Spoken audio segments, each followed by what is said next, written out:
I'll have to get you some longer ones. Hey, very warm welcome for everyone who's coming in. Do pop a hello in the chat box. We're going to get started in 2 or 3 minutes, but it'd be so nice to say a hello to everyone. Apologies for the husky voice. But hey, Carol, so lovely to have you. Hello. Oh, Alison. Alison's one of the brilliant contributors of the book. So nice to have you here, Alison. Hey, Katie. Hello, Caroline. Kate, so nice to have you here as always. Nancy, we've got Nancy from America, also one of the contributors. Welcome, Nancy. Kerry, hello, Kerry. Hannah, oh, Hannah, I haven't seen you for so long. Hello. Oh, and Sally, so nice. Virtual hug, Sally.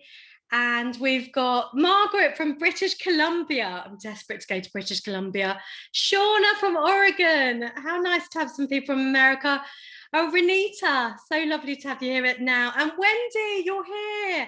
Hello, Wendy. Wendy is an amazing trauma-informed individual who I also supervise and support. Jane, hello, Jane. I work with Jane from One Small Thing.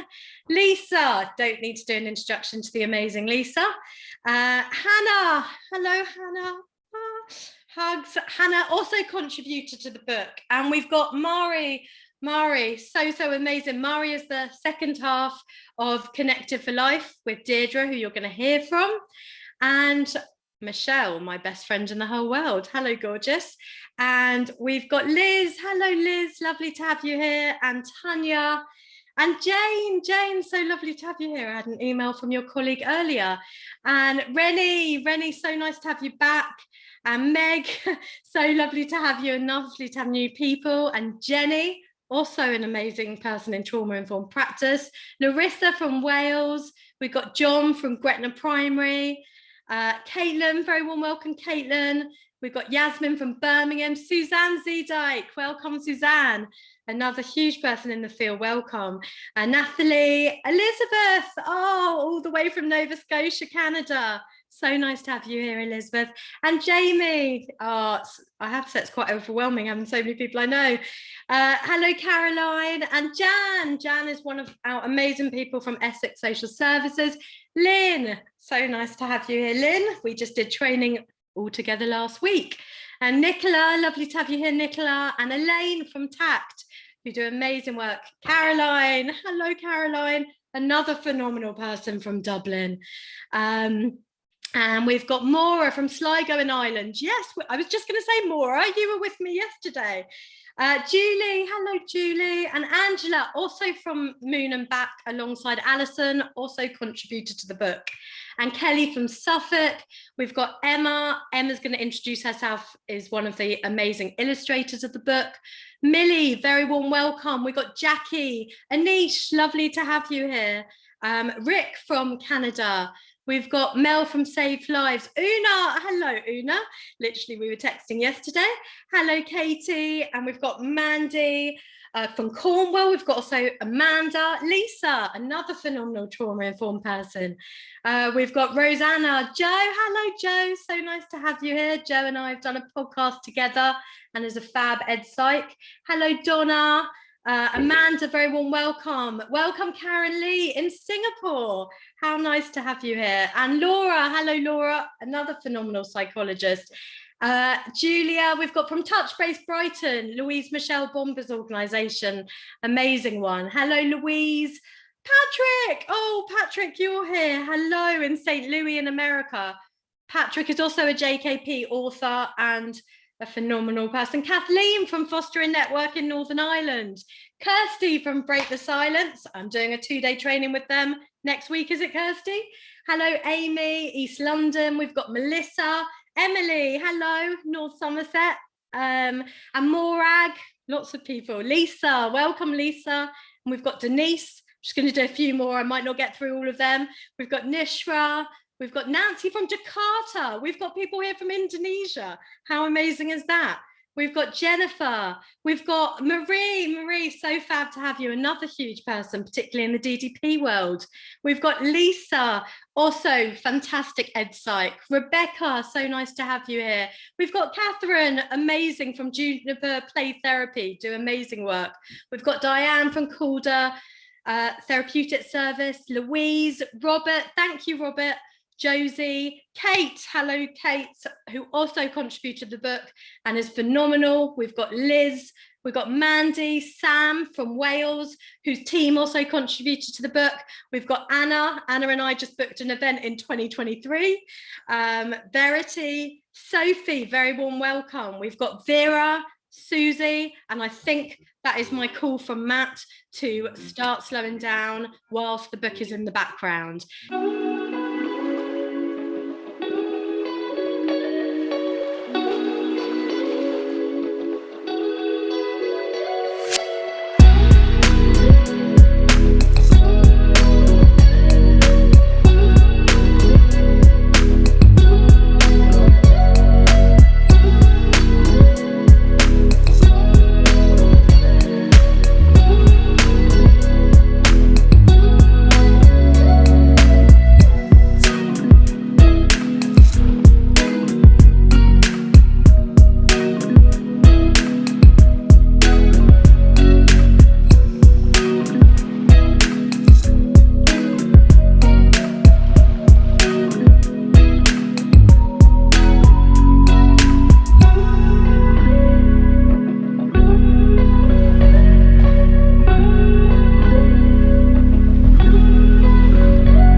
Hello, everybody.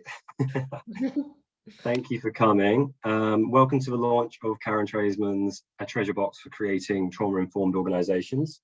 My name is Matt, and I will be your woefully inexperienced compere for this evening's launch.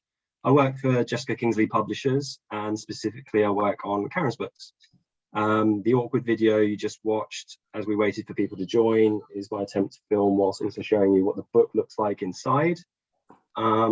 That was just volume 1 as well, for those of you wondering. Volume 2 is just as hefty and looks fairly similar, I suppose. So before bringing Karen in to talk about her treasure box for creating trauma-informed organizations, I thought I would quickly outline the running order of the event. So we only have an hour. That's all the Zoom webinar account will allow us this time round, but we'll have to end promptly. So I might have to be a bit of the bad guy and keep a watchful eye on the time at times. This is my first experience with Zoom's webinar feature, so do please bear with me if something's not quite going smoothly or I haven't found something, but I'm sure we'll get things back on track before too long. To be honest, I'm quite happy I've managed to get that screen going with the music as well already. So here it's probably time to do introductions. So obviously you all know Karen Treisman. You all know, well, many of you will know Joanne Alper. We've got Steve Jones, we've got Dierdre, and we also have Emma Paxton. And Karen will introduce those when they come up later on. So what we're going to do is we're going to have a short Q&A with Karen. And then Karen's going to go into a little bit about the books and kind of pick out her favorite extracts or anything that she thinks you might want to know about the books. And then from that, we'll go on to some of the contributors and we'll get some of their extracts, their experiences of working on the book, and any takeaways from them. And then right at the end, what we're going to do is we'll have a Q&A with all of you guys. So if you've got any questions that come up during the event, or if maybe you just have something completely irrelevant to the event, but something that's related to the book, if you just want to drop in to the Q&A section. So there's a chat box, but there's also a Q&A box. So if you can leave your questions in the Q&A box, that'll be brilliant for us. And then at the end of it, we'll come back to it and make sure we answer your questions.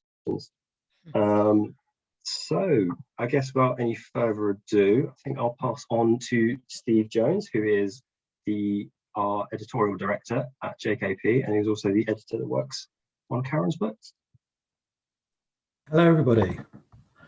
I'm Steve Jones, Karen's editor at Jessica Kingsley Publishers. And as we come to launch this book today, I started to think about how far JKP and Karen have come since we first worked together on her treasure box for working with children and adolescents with developmental trauma, which feels like a lifetime ago, but actually came out in December 2017.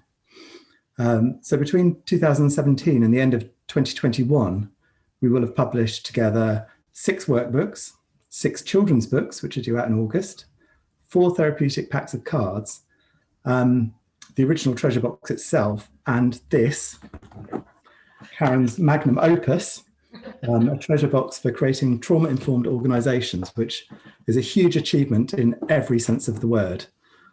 In Karen's acknowledgements page, on page 5 of 720, she states that this book has been a joy, a privilege, a labour of love and passion, and a huge learning experience.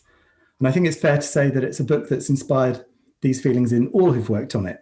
And at this point, I should credit our production team who helped put it together, and also Matt in marketing and our wider sales team, who are now really dedicated to making sure that everybody hears about the book now that it's out. When it was originally contracted as a 200-page black and white book, but during the course of its writing and its life, it's evolved into something much richer and much more beautiful. And I think the resources publishing at a time that trauma-informed services are needed more than ever. And we're hoping that this resource will help to create real social change across health, social care, education, criminal justice, and wider society. As a publisher, it's always great to see a book selling well, obviously, but it's rare and even more exciting to see reviews from readers who say that buying and reading a book makes them feel part of a movement for positive change. And it's also a real joy to work with authors like Karen, who inspire me with such enthusiasm and energy too, even though sometimes I do feel tired. So at JKP, we're really proud of playing our part in making this book happen. So I'll hand over to Matt again now, who will talk you through the next thing. Thanks, Steve. Before interviewing Karen, I've set up a poll that I would quite like to trial with you guys.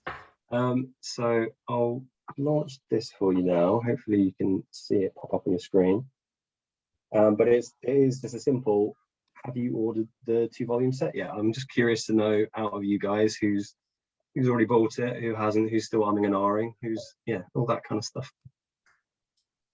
Just let it run for another sort of 10 more seconds maybe.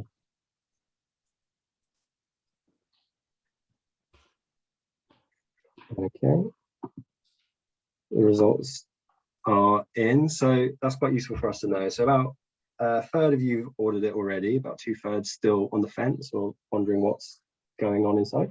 So that's useful for us to know. Okay, so I think it's time to bring Karen in. Hello, Karen. Hey, can I just say before we get started, this is my 12th book, and I've never done a book launch before. For people who know I don't even like birthday parties that are about me. So it's quite overwhelming and moving to know that that you've all taken time out of your busy days and schedules, and that we've got people from all corners of the world and so many different contexts. So I just wanted to first say a huge thank you. And as Steve said, I want to give a big shout out to the two Emmas who I hope are here, Emma Hollock and Emma Shivra, who have been with me since the beginning, 2017. So just want to say thanks to the whole JKP family, because not everyone you're hearing from is represented. So thank you so much. And sorry for the husky and the slight strange lighting. We've tried, but can't quite get it right. Okay, well, let's get into some of the questions then. So I was wondering, and these are just my questions, so if there's any questions you think that I haven't asked Karen that I definitely should have asked her, then please put them in the Q&A section, so we get to those later. But first of all, I thought a good place to start was just to say, what inspired the book? Yeah, so many things. And I have to say, and people are probably bored of me saying, this is the book I want to be remembered for, like for when I die. It really does feel like the book that is my heart and soul. And I think the main inspiration was around I wanted to widen the lens of trauma, and trauma-informed practice is so often used as a buzzword, as a tick box, as a tokenistic word, as we're going to put a fruit bowl in a reception area and that's trauma-informed, or we're a trauma-informed organisation. But when you actually ask someone, what does it feel like? What does it look like? How do you conceptualize it? And I wanted to have something like the therapeutic treasure box that actually gave people tools, strategies, real world examples. And I think what really inspired me was the amount of times I was working with organizations. I'm a consultant to over 90 organizations, going through and thinking about, have we done this reflective practice exercise? What does a trauma-informed toilet look like? How can, when you talk about emotional regulation, what does that actually look like, mean? What could you notice? And I was really aware that some people are looking for something that's quite reductionist and quite narrow. And trauma is an umbrella term. Trauma is a multi-layered, complex area. And I wanted something that captured the complexity and the multi-layered nature, but also wasn't just academic, that actually talk about, what does this look like in the dentist surgery? What does this look like in the police surgery, in police station? And how can I tangibly bring this to life? So that was very much the inspiration to try and make meaningful change in practice, and to leave the world a better place than I found it in, I guess. Sounds cheesy, but it's true. Amazing. Well, I was also wondering who contributed to the books. I know that you had so many people contribute to this book because it was such a massive work, but also how did you go about choosing people that contributed to the book? This has been the first book I've had contributors, and it was absolutely phenomenal. And the hardest thing was actually narrowing it down, because I need to do another book with all the people that I didn't get to include. Just to give a flavour of who contributed, you're going to have readings from Dierdre and Joanne, but I had people like Sandy Bloom. For anyone who doesn't know Sandy Bloom, she is my biggest inspirer, trailblazer in the trauma-informed world. Mandy Davis, Stephanie Covington, the biggest people in the trauma-informed world. I had Kim Golding, who's here with us, who is DDP extraordinaire. I had Valerie Sinison, who is one of the most well-known people in dissociation. I had Lucy Johnston, who is the author of so many books and the Power, Threat, Meaning Framework and part of Drop the Disorder. But I had so much variety. I've got dentists, I've got surgeons, I've got judges, I've got police. I have foster care agencies, charities, social workers, teachers.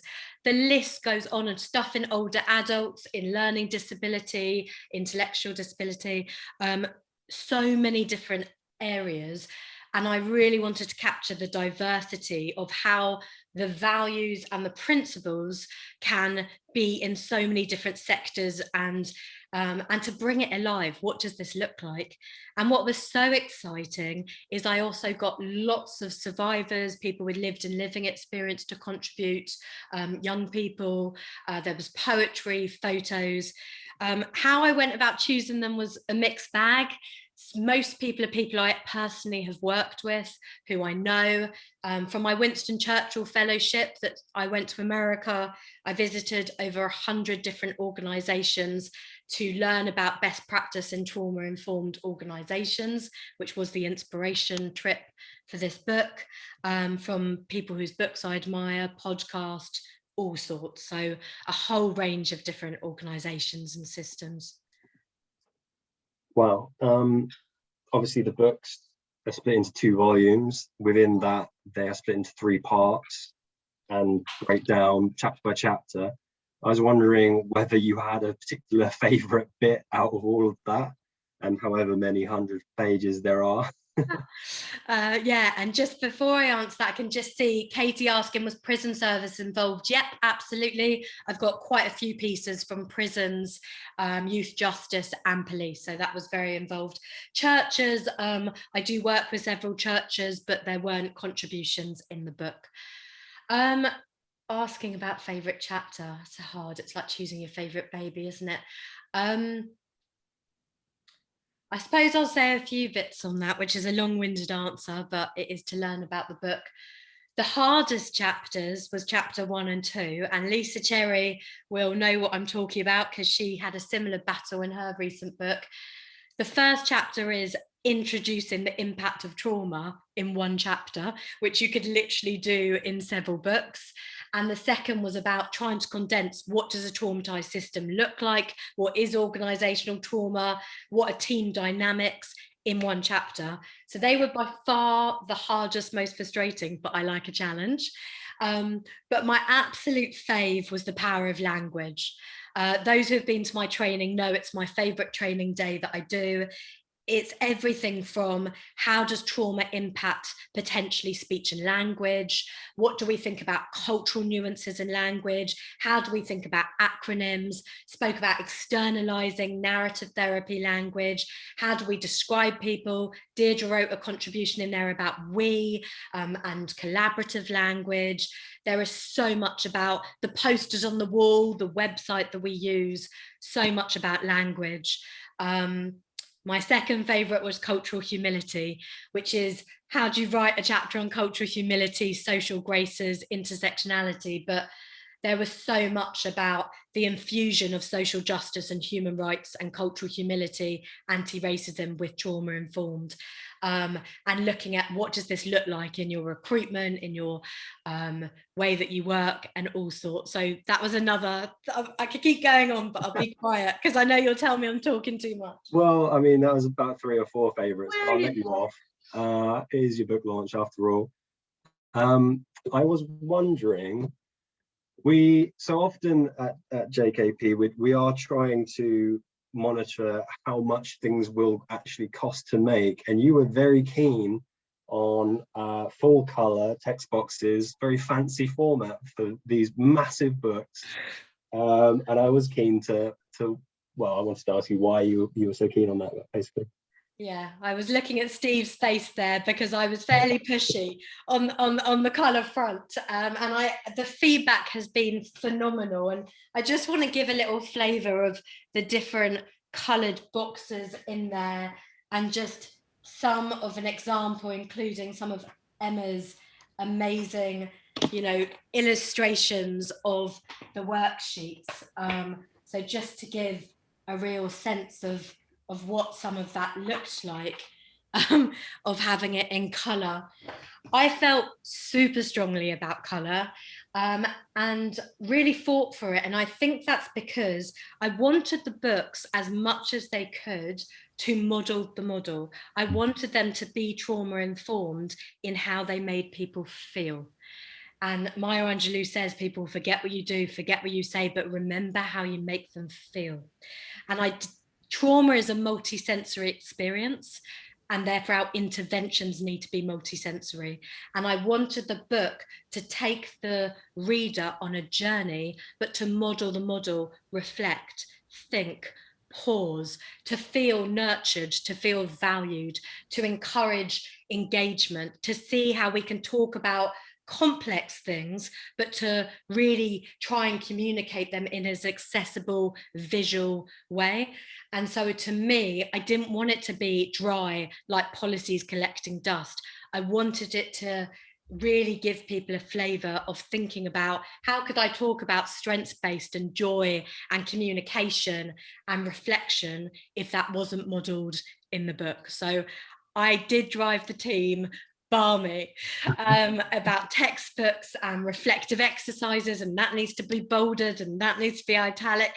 The Emmas can tell you that, but there really was a method to my madness, and the feedback's been phenomenal. Go on, Steve. The more we saw of material as well, the more we realised, I think, it would be bonkers to try and do anything but colour, because it's so rich and it's so sensory. And I think it's really interesting to be publishing after a year of everyone working offline. And I've had at least a couple of people saying it's so wonderful to have something tangible and physical, and it, you know, you can pick it up and you can use it, and it's rich in every aspect. So much so. And we've got super binding with this book, which really means you can, not only is it downloadable, so you can get the worksheet, but you can actually photocopy it with getting the full page and with things not falling out. So we took lots of feedback. Thank you so much, Lisa. And Kate just saying the rhythm of the language in the book is really soothing.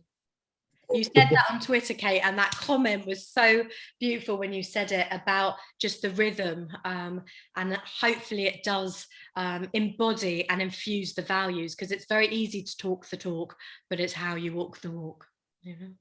Amazing. And I love how much you model that Maya Angelou quote as well. And just like Lynn, I always think of you whenever I see that around. So my next question was, I certainly think of you as already knowing all the answers about trauma-informed care and everything around it, but we are always learning, everyone. And I was wondering whether there was anything in the process of writing the book or speaking to the contributors that you really learned or took away, or was a really meaningful, just key takeaway that you took from it that maybe you didn't have before. I don't even know where to start that, because it was, as Steve said in my acknowledgements, I wrote that it was such a learning curve, this book, in terms of, I learned a huge amount from the contributors, just hearing about areas that I don't specialise in, learning disabilities, from a dentist, from a prison officer. So I think those aspects, we've got Nancy here who we co-wrote something on older adults. There was so much, but I think some of the biggest things was actually the writing process of how do you take something so complex and so multi-layered and make it tangible and break it down. And what I didn't want is, a lot of people in trauma-informed practice, they talk about a value, for example. So they talk about co-production or voice and influence, but there's not, okay, but what does that mean? How do I do that? What's an example of that? And so I had to think constantly like a trainer, what questions would people ask? How can I make sense of it? How can I troubleshoot? But also, how can I make it not dry and boring? So, but throughout, you know, Brexit happened while I was writing the book. Black Lives Matter happened while I was writing the book, right towards the end. The pandemic happened. And so I was suddenly thinking, how does this relate to COVID? What does this look like? How can I translate it virtually? And I was so open to feedback and criticism throughout.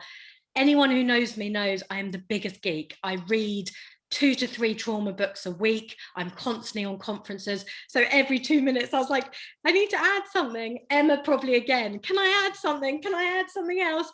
She had to at the end just be like, no, nothing more to add. So it's been, trauma-informed is a journey, and it's about a growth mindset. And I feel that I learn as much every day when I'm doing training, for example, and reading than I am. It's such a reciprocal serve and return experience and relationship.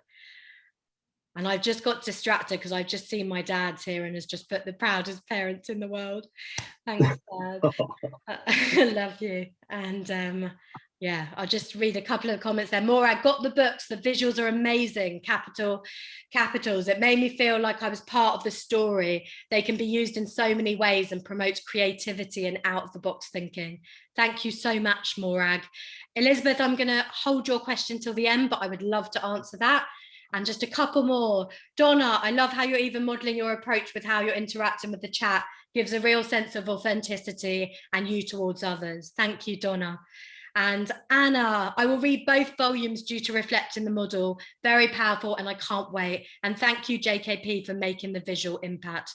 I second that. And JKP are a very ethical publisher who really are about making a difference. And Matt's going to tell me to rein in. Millie, Millie, I'm going to come back to your question at the end as well. Thank you so much for answering that. Okay, Millie, make sure if you want to make sure that she does see it, make sure you put it in the Q&A section, just because we don't want it to get lost in lots of chat. Although I can actually quickly just answer that question. Sorry, Matt. Yeah, yes, Millie, there were many Black and diverse communities who contributed. We had people from the traveling community, from the deaf community, from Black community. We've got stuff on Islamophobia, so huge amounts of diversity. So yeah, from a survivor movement and from various professionals across the world. So absolutely, and thank you, Hannah. I love you. Amazing. Okay, so last question from me, yeah, and then I'll move it on so that Karen can go through the book for any of you that wanted to have a bit more of a deep dive into it. What is your biggest hope or ambition for the book? I think it ties into the inspiration at the beginning. My biggest hope is that it makes a positive contribution and that we see improvements in organisations meaningfully taking this on board. I think it's unbelievable in this day and age that we have organisations like social services that are traumatised and traumatising, that are in toxic stress, that are in survival mode, that usually unintentionally do harm. And so to me, to have organisations that are more trauma culturally informed, infused, that recognise trauma, that respond to it, that move from knowing. Being informed is knowing, but how do you move to doing, being and feeling? So I hope that this helps people to stop, to think, to move away from these reductionist narrow things and to meaningfully think about how can we create enriched organisations. And I would love to see it across the world. I know it's been used in South Africa, Kenya. It's amazing. We've got people from Jakarta, all sorts, but that is a huge thing.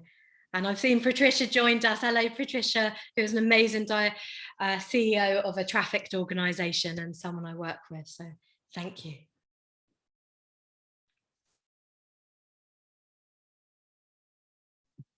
Well, that's it from me. So if you wanted to go into your bit, then that's fine. Yeah. So do you want me to introduce contributors or say a little bit more about parts of the book?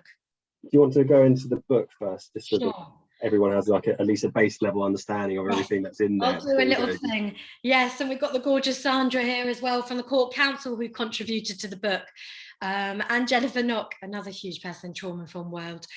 So how do I even say much more about the books than I already have? I firstly just want to hold them up because when Steve emailed me and said, you've done something that is double the size of the therapeutic treasure box, I was like, no, I haven't. It's really not. Steve was like, it really is. And I was like, I cannot believe that I wrote that much. You will get some muscles lifting them. It's huge. So I just want to give a little flavor. Basically, the book goes through, it has chapters on understands the impact of trauma in general. Then what is organizational trauma? How do you do a baseline assessment as an organization, working out where do you start? What does that look like? And then it starts to go into the minutiae. What are the different values and principles? Strengths-based practice. What does that look like? Safety, trust, cultural humility, the power of language. And then it's got specific sections, supervision. And when I talk about supervision, I'm talking about supervision, not snoopervision. It's got stuff on staff well-being, on physical environment. So it goes through the minutiae of how do we actually action this from an organizational level, disciplinary processes, recruitment, transitions. And then it's got a whole bunch of real life examples. And I suppose in each chapter, there is a bunch of worksheets which can be used in away days, in team meetings, in reflective practice and consultations, loads of illustrations, which Emma's going to briefly mention. But then what happens is there's tangible questions. So you talk about really thinking about safety, and then I've broken it down. What does that look like? What does that mean? How would you see that in your recruitment policies? How would you see that in how you do supervision, in your assessment tools? So it's very much a there's also contributions in each bit. So I talk about relationships, but then I will go into having 6 or 7 poems about relationships. Dierdre is going to give you an example of one of those. So it really breaks down, giving a sense, using photographed examples of what can you do, how can you do it, and lots of sort of reflective practice within that. I don't think I'll say more, but hopefully that gives a flavour. And what I'm going to do is just read you an example of one of the contributions. And it was really hard to choose a contribution because actually it's a textbook, so there's not as many things that you can read as a contribution, but I just wanted to give you a flavour and a sense. And this is from the relationship chapter that Dierdre is going to read something shortly from. But I wanted to represent so many people who I've worked with, survivors of trauma who have contributed. And this is an anonymous name, but she is here today with us. And thank you for letting me read it out. A personal account of therapy. Nellie J, an anonymized name. I couldn't stand therapists, psychologists, social workers, you name it, they're arseholes. To me, they didn't get it. They made things worse and they sat in their ivory tower. They had left me in the abuse of my childhood. They hadn't believed me. They'd made me feel silly, alone and invisible. But even I have to admit it when I get things wrong, albeit that's hard to do and it's taken me a while to get there. They aren't all like that and things aren't so black and white, them and us. When I first met Karen, I went for her. I'd swear at her, shout at her, threaten her, and a lot more. I even waved a knife in her face the first time I met her. Yet still she was there every week at the same time in the same room, which she prepared for me, the comforting cushions, fidget toys, puppets, and so much more. She saw something in me that I didn't see or hadn't been able to see in myself, as it had been knocked out of me, literally and metaphorically. She seemed to believe in me. She seemed to see the light at the end of the tunnel. She saw past my screaming and shouting to the hurt and pain which I felt burning inside. I think she would say, as she loves a metaphor, the goldfish behind the shark fin, which I'd used to survive all those times. She had and has respect for me and what I've lived through, but she doesn't pretend she knows it all, which is important. I can't stand it when people I know tell you that they know how you feel when they don't. After a lot of doubt and disbelief and needing proof, I actually felt, I don't know how, that she likes me and she cares for me. She tried to get me to see things from my perspective, even when I said racist stuff to her, swore at her. And once I was so angry that I went up to her face and spat at her in it. She wasn't defensive. She tried to understand why and what came from it. And she wasn't afraid to say and think about the difference between us, like our race. But also she would challenge me and tell me what was okay and what wasn't, but it felt fair and reasonable as opposed to scary. This was so weird, as I'd grown up in a household where if I'd done that to my mum, she would have literally killed me. So this was the first time I got put in my place in a way that felt that was for my own good, but didn't include violence. What used to shock me, as this isn't what I would do and isn't what anyone in my screwed up family would do, is that she apologized to me when she said something that pushed my buttons or pissed me off. She constantly asked me what worked for me and what didn't. And when I told her that she'd pissed me off, she took it on the chin and changed. She was open to me and actually cared what I said. Sometimes it was really hard and I wanted to give up. It felt really alien and painful, but other times, most of the time, it was actually quite fun. I missed it when I was sick, or I couldn't make it. We laughed and belly laughed. She brought in puppets, clay, art, and all sorts. If people had told me I was playing with puppets and toys and painting as an adult and as a mum, I would have told them where to get off, but we did. Things stuck so much more and it wasn't boring. She knew I liked drama and music, and we did exercises using drama and songs, even though I know she can't stand drama and she cracked me up as she has no rhythm. Yet she didn't mind looking silly. She made me feel that all my feelings were okay. I actually felt like I could be myself, and that wasn't a bad thing. She saw me for more than my trauma, and for one of the only times in my life someone didn't want anything from me or to use me to something. I guess this has helped me look for this in other people and has massively helped me in my choice in relationships and how I teach my kids.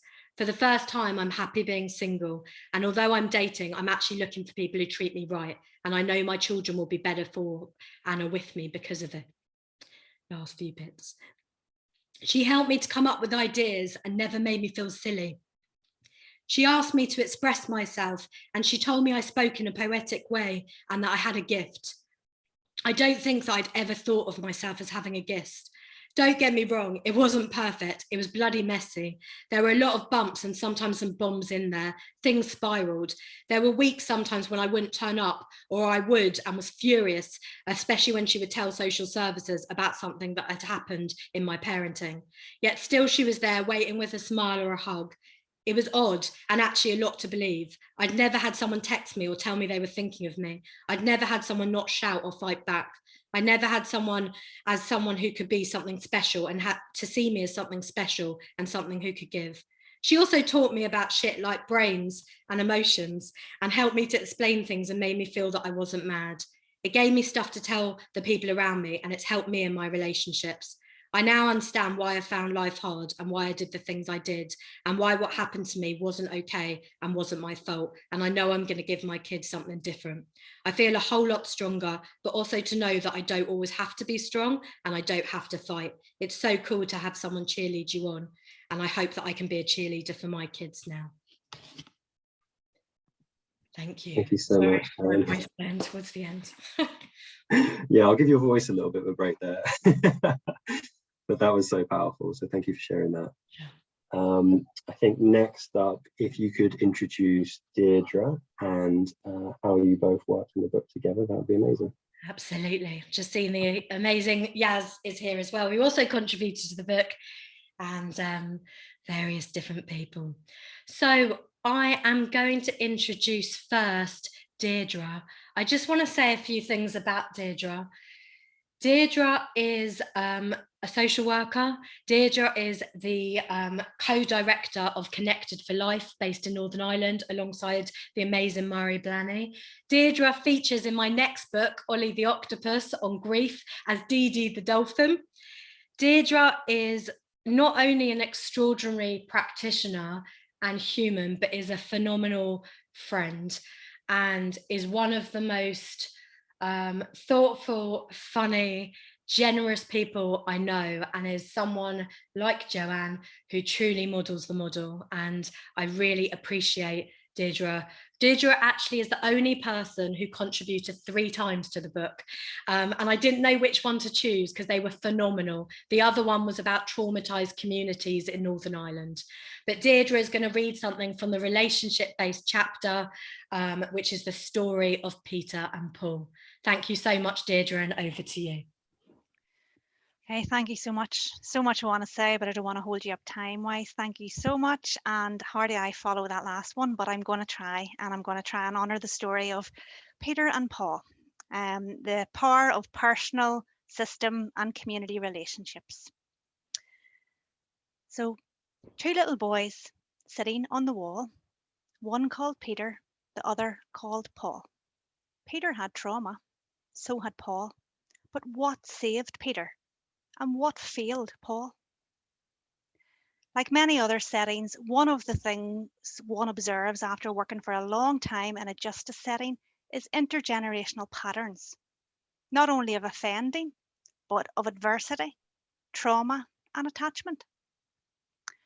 But sometimes something different happens. Sometimes we meet someone who, despite experiencing significant adversity and trauma, is able to break the cycle. As professionals, we have often had our own experiences of adversity and trauma, and many of us have broken the cycle too. What's the magic ingredient that helps us to break the cycle? The experiences of Peter and Paul may help us shed some light on this. Both Peter and Paul experienced trauma and adversity in their early years, but their lives took very different trajectories. When Peter's mum struggled to cope, Aunt Mary stepped in to look after him. Peter loved staying with Mary, but always kept in touch with his mum. He struggled to regulate his emotions and behaviour, but Mary was always there to support and gently challenge him. He sometimes got into trouble in school, but his form teacher, Mr. Murphy, kept an eye out for him and helped him through many difficulties. When he joined the local youth club, Jerry took him under his wing and encouraged him to join the football club, which he loved. He got on well with his football coach and met many friends there. Peter met Kira when he was 15. Kira loved him, but after a while considered ending the relationship due to his drinking. This was a turning point. Peter moderated his drinking, got a coaching qualification, and decided that he wanted to pursue a career in youth work. Peter and Kira stayed together and had their much-loved baby, Joel. When Paul's mum struggled to cope, he went to live with foster carers and rarely saw his mum again. He lived in 5 foster homes. He never stayed more than a couple of years. Every time he moved, Paul changed schools, but generally was excluded within a short period of time. It was the same when he joined any clubs in the community. When he was 13, his mum died, and he started spending more time hanging around the streets, drinking, using cannabis, and became involved in antisocial behaviour. When he was 14, he was violently assaulted by members of a so-called paramilitary organisation and moved to live in a children's home. He was soon arrested for assault and, because of previous offences, spent some time in custody. Paul fell in love easily, but it rarely lasted. When he was 17, he found out his then girlfriend Amy was pregnant. He was due to move to live independently soon, and he hoped that he, Amy, and the baby would have the happy family he had always dreamed of. Unfortunately, that wasn't to be. Their relationship was volatile and fraught with conflict. Paul and Amy had both started using heroin and continued during her pregnancy. They both tried to access support, but no matter where they turned, it seemed it wasn't possible to get help for their addiction because they also had mental health problems that they were awaiting support for. Their baby, Chloe, went to live with foster carers as soon as she was born. Paul and Amy soon split up. Paul was unable to access services due to his criminal record, volatile behaviour, drug dependency, and mental health issues. He soon found himself living on the streets. What made the difference for Peter and what didn't for Paul? Relationships. We know that personal relationships matter, but what also matters is how people are treated in their communities and in the systems which they come into contact with. Peter had many important personal relationships with his mum, Aunt Mary, friends, Kira, and of course, baby Joel. The messages that Peter received through these relationships were, you are loved, you matter. Paul had no one. Everyone he loved left him, or he was taken away from them. The messages he received were, you are unlovable, you don't matter. Peter's community provided a network of support, including Jerry at the youth club, his football coach, neighbours, friends. The messages he received from his community were, you belong, you are accepted. All Paul experienced in the community was rejection. He was violently assaulted by an adult within the community. The messages he received were, you don't belong, you are not accepted. The systems Peter came into contact with met his needs and treated him compassionately. The messages he received were, you are deserving, You are a worthwhile human being. Paul was only met with closed doors, rejection, and was treated with disdain. The messages he received were, you are undeserving. You are not a worthwhile human being. Peter had supportive relationships in his personal life, in his community, and the systems he came into contact with focused on his needs, adapting their services to meet them and supporting him to achieve his potential. For Peter, it wasn't any one smile, hug, or touch that made the difference. It was small moments of care, day after day, month after month, year after year, that helped make the difference.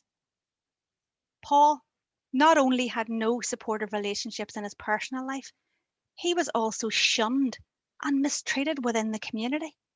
He experienced dehumanizing adverse systems experiences. In fact, most of his experiences with others were dehumanizing. Why dehumanizing? Paul constantly met with rejection, exclusion, disdain, and disgust. He often heard things like, we can't help you. You don't meet the criteria. You need to have an address. You need to be clean. Come back next week. There's a waiting list and you missed an appointment, so you're off the list. His early experiences of trauma had left him with a strong, visceral sense of being deeply flawed and a horrible person. This self-disgust was reinforced consistently throughout his life through the connection he missed in his personal relationships, community rejection, and through all his interactions with systems. It wasn't one single event or experience that made Paul feel less than human. It was small moments of disdain and disgust, day after day, month after month, and year after year. It was the subtleties that Paul noticed more because of his highly sensitive temperament. People turning their nose up at his smell, raising eyebrows at his presentation, sighing in desperation, and turning their eyes away from him, that reinforced his shame and made him feel undeserving and a worthless human being. Two little boys sitting on the wall, one called Peter, the other called Paul. Peter had trauma, so had Paul. People saved Peter, and people failed Paul. Thank you so much, Dierdre. So powerful and so moving. Thank you so much. I'm incredibly aware of time. We are very much getting to the end, and I really want to do justice to Joanne and have a couple of time for a few questions. So without further ado, I'm going to introduce Joanne Alper. Joanne Alper is a social worker, play therapist, director of Phenomenal Adoption Plus, a very dear friend of mine, my co-facilitator in our year-long therapeutic social work course, and an all-round extraordinary human and someone who equally models the model. So thank you so much, Dierdre. Joanne wrote in the chapter on leadership. So over to you, Joanne, to read some of your bits from there. Thank you. Thanks, Karen, and thanks for giving me the opportunity to just share a little bit about my experience of being a leader in a therapeutic adoption agency. So I'm just going to get going because of time. So, keeping hope alive. When thinking of, I believe are definitely worth mentioning. For me, central to working in the field of trauma is that people within the agency need to feel motivated, positive, and enthusiastic about the work they are doing. When working with trauma on a daily basis, it's understandably not always easy to maintain a positive and hopeful attitude. And I see part of my role as a manager as identifying and minimizing the factors that drain away hope and positivity. Being proactive in supporting people to remain healthy and hopeful in the work they are doing over many years is not only better for them, but it's also better for the people who use our services. Healthy and hopeful social workers and therapists are more likely to result in healthy and hopeful parents and children. Braving the prickles. As with many organisations in this field, people come to work at Adoption Plus because they want to make a positive difference to people's lives. One of our therapists in her Twitter title described herself as someone who's braving the prickles to help hurt kids. As we know in the field of trauma, these prickles can be sharp and some can cause infection. I think that a key part of leadership is to pay attention to the potential prickles and find ways to minimise their impact. This can be in big or small ways. Clearly, staff care schemes, remuneration and workload are all important. Additionally, I believe time for connection and reflection is also important, which is why, on top of supervision, we invest in a range of group consultation activities. Reflection time and its focus on processing and making sense of difficult and often painful information can help mitigate against harm that can be caused by carrying the weight of unresolved trauma information. Helping people to be clear about the direction the work needs to take, as well as processing and sharing of this, can also help them maintain better emotional well-being and a sense of control in their work. They know they're not alone with the weight being carried, but are part of a thinking and reflective team. This process also helps with individual professional development, as well as assisting in the development of an organisational understanding and approach to the work. I believe that an effective and generous amount of supervision, consultation and reflection time is helpful in many ways. Nurturing the nurturers. Physical comfort and care also have a part to play in emotional well-being. Having a desk to sit at, a comfortable environment to work in, access to a range of hot drinks, for example, it's essential for everyone who works in this field. I'm also keen on spaces with soft lighting, scented candles, hand spa treatments in the loos, fresh flowers, daffodils are only £1, and music when appropriate. Sometimes it really is the small things that can make a difference. For example, we have soft hot water bottles that people can cuddle for comfort during difficult conversations. Different things soothe different people and different situations benefit from different things. This is definitely not a one-size-fits-all approach. It's about being aware that we are all different and providing for this. If we want children and their individual needs to feel valued, appreciated and cared for, then we need to ensure that the parents experience this as much as possible. In turn, staff at Adoption Plus absolutely need to feel these things too. Modelling the model. It's not just about organisational structure, it's about me in a leadership role, walking the walk and talking the talk. Part of this is about embracing the humanity in all of us and not expecting anyone to work or live without making mistakes. For me, it's about recognising that making mistakes is part of our humanity and there is no shame in getting it wrong sometimes. We all make mistakes and that's okay, as long as we notice them, talk about them and try and learn from them. I need to lead by example by ensuring that all mistakes, including my own, are embraced with an attitude of acceptance and curiosity.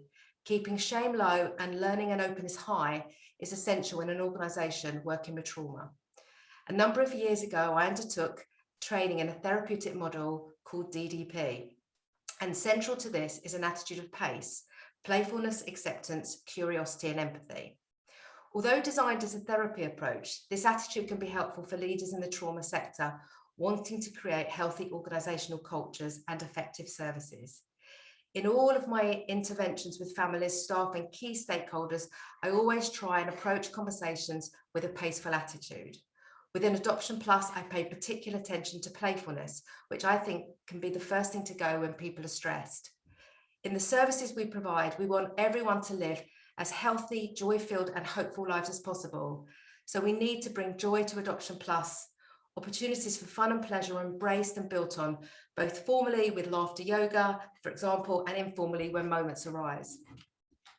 Evidencing effectiveness. Clearly, children and adults using our services need us to be genuinely helpful. Likewise, people who work with us also want to know that they have made a positive difference in their lives of others. They want to know that the work they have undertaken has been effective. This knowledge nourishes and supports them in managing their own new prickles that they may come to face. As such, a focus on effectiveness is crucial. I pay particular attention to ensuring the approaches we take and the work we do are actually benefiting people.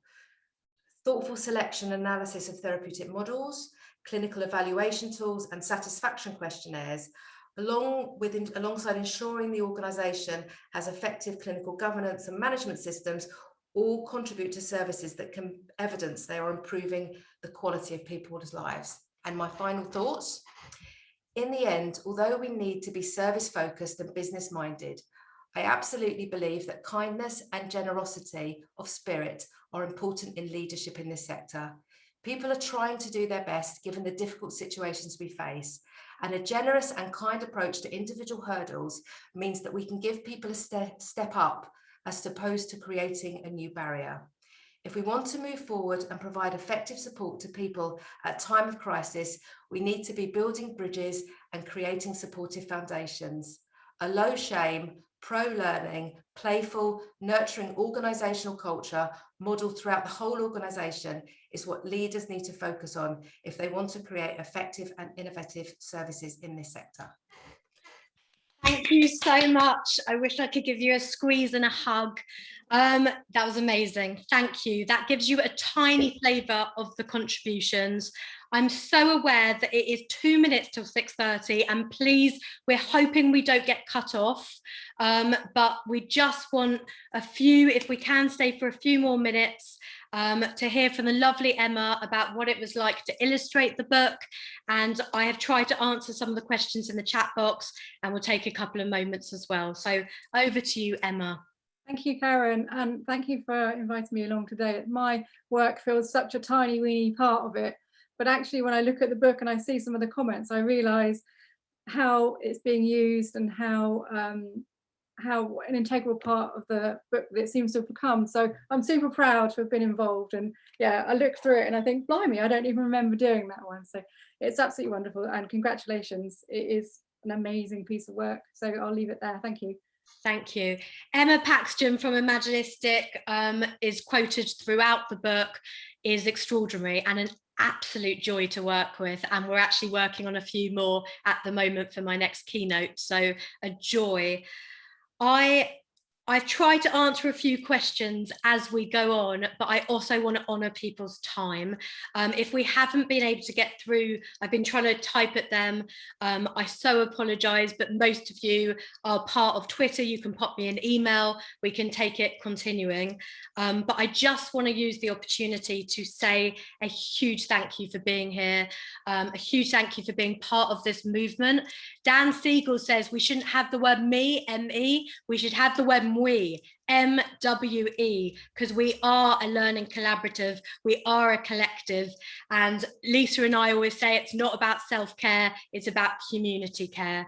So I'm saying a huge thank you. I'm sorry we haven't had lots of time for questions, and I will let Matt say the final word, and virtual hugs to all of you. I was just going to say, it looks like we have just about been given a little bit more space for Zoom, so I might be able to end this call a little bit later. So anyone that does want their question asked, I suppose we can probably just get a few of those out of the way now. Yeah. I think we can go on for a little 5 minutes longer, but anyone that does need to shoot, enjoy your evenings. I think there's a little bit, or maybe it's not so much sun now, but great. Well, in that case, for those who need or want to go, please do. For those who want to stay for maybe 2-3 more minutes, I will fire through some of the questions that I've sort of typed some answers to.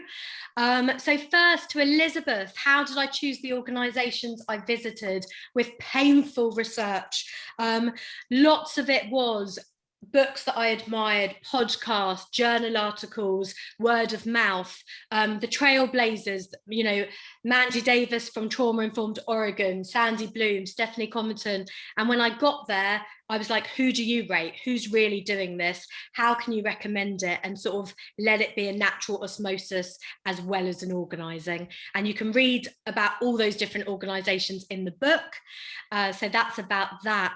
Someone was asking, can this be applied? And I can see the amazing Hannah Albury. Hannah Albury and Kate Margerson, who are here today, two of my phenomenal friends, run the most unbelievable academy, Dierdre Academy, and have absolutely infused so many of these ideas into school, early years and nurturing spaces. There are loads of different ways. I offer consultations, but the book really helps you go through that journey. What does that look like? Physical environment.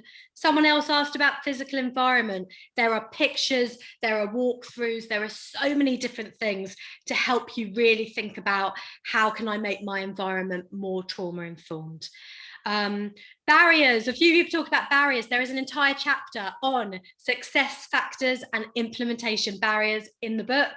But we know leadership, trauma-inducing leadership, limited resources, organisations that are in a very traumatised place, certain financial restrictions, people who want a quick fix and an answer that day, people who just think that sending 2 people on training is the be all, or just think training is what it is, as opposed to policies and practice. Language is a huge one of barriers. So those are some of the few bits. A couple of other questions just in there. Mental health services, absolutely. This is so aligned with Drop the Disorder, the Power Threat Meaning Framework, thinking about formulation. It's not what is wrong with you, it's what's happened to you. It's not what is the matter with you, but what matters to you. There are a lot of examples from adult and child mental health examples within the book as well. So absolutely, there is amazing best practice going on.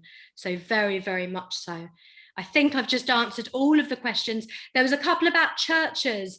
It's really hard to say what would that look like, because each church has its own climate, its own culture, its own size. What is the personality? What has been the organizational memory, the organizational history? What are the strengths? So that's what the book helps you do. This is overwhelming. Where do we start? What does that look like? Let's break it down. Thank you, Kim. Thank you to all the phenomenal. Yes, Katie, I do lots for the UK Prison Services, as do One Small Thing, who are represented here, who work alongside Stephanie Covington, and I work alongside them. It's about collaboration, isn't it? I think I just answered all of those questions. And now you can see why Steve says I'm tiring sometimes. Sorry to watch. Okay, so I think I'll wrap up then. Thanks to everyone that came tonight, and of course thank you to all our wonderful speakers and contributors that have also come along. That was brilliant. I've had a blast, and I've also learned quite a lot, and I hope you have too. Please support the book and pick up a copy, or get your work to pick up a copy when you can, and leave feedback on how you're using the books on Amazon, Twitter, Facebook, anywhere really.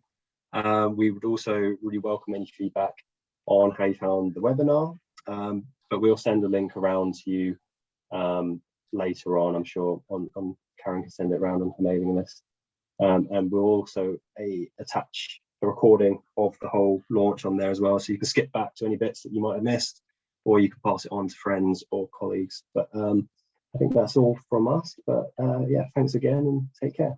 Thank you so much, everyone. Have a nourishing, nurturing evening, weekend. I'm seeing more and more people who are in the room. That is incredibly moving. Lynn and also so much love to all of you. We have recorded this. Have a lovely evening. Thank you to the amazing panelists, and thank you to all. Take care and have a good evening. Bye-bye. Thanks, everyone. Good night.